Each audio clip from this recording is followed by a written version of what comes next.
மலையாறு பள்ளத்தில் கூட அருவியாகி நடந்திடும். பூமி காத்து ஆகாசம் போல வாழும் வாசம் பாதை மாறும் காலெல்லாம் ஊர சேர சந்தோஷம்.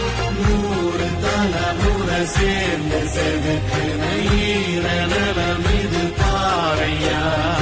நாடும் வரையிலும் நீயும் விதைக்கிற கடமை இருக்கு கேளையா. கோடி விளக்காயேந்தி கிடந்த வீடு இருண்டது ஏனையா. மாட விளக்கா நீயும் வரத்தா வீடு ஏங்கி இருக்குதையா.